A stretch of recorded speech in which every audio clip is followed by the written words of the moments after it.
ఎవరితో అంట సహజీవనం చేస్తుందంట ప్రసాద్ అనే ఆ వ్యక్తితో. అలాంటి ఆమె ఇక్కడ ఈ అబ్బాయిని ఏం చేసిందంట, అమ్మాయే మాట్లాడేదంట, అమ్మాయే పెళ్లి చేసుకో అని బతిమలాడేదంట. శ్రవణ్ వాళ్ళ పెదనాన్న చెప్తున్నాడు. కానీ ఇక్కడ పోయిన ప్రాణం ఎవరిదంటే అబ్బాయిది. గతంలో 2, 3 సార్లు గూడా మనం జూసినట్టయితే నెలలో 2, 3 వార్తలు ఇలా వస్తూనే ఉంటాయి. అయితే యువత ఆలోచించండి. యువత తల్లిదండ్రులు గూడా ఆలోచించండి. అమ్మాయి తల్లిదండ్రులు ఆలోచించండి. మీరు మీ పిల్లని ఎట్లా గన్నారో, ఆ తల్లి గూడా ఆ అబ్బాయిని అలాగే కని ఉండొచ్చు గదా! మీకు పిల్లనివ్వడం ఇష్టం లేకపోతే మీ పిల్లని మీరు అదుపులో పెట్టుకోవాలి గానీ, ఇట్లా ప్రాణం తీయడము ఇది ఎంత వరకు కరెక్టు?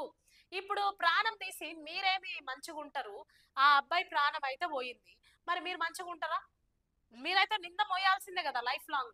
కాబట్టి దయచేసి పిల్ల తల్లిదండ్రులు చాలా జాగ్రత్తగా ఆలోచించండి. మీ అమ్మాయిని జాగ్రత్తగా పెట్టుకోకుండా ఇలా అబ్బాయిలని ఎంత మందిని హతమారుస్తూ ఉంటారు.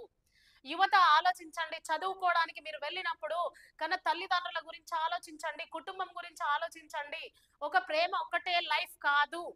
కాబట్టి ఫస్ట్ చదువుకోండి. ఆలోచించండి. అబ్బాయిని గావచ్చు, అమ్మాయిని గావచ్చు పలుమార్లు హెచ్చరించినప్పుడు ఆ ప్రేమొద్దు, ఏమొద్దని వాళ్ళు వదిలేసుకొని ఉంటే ఇప్పుడు ఆ అబ్బాయి బ్రతికేటోడు. కాబట్టి మీరు ఆలోచించండి.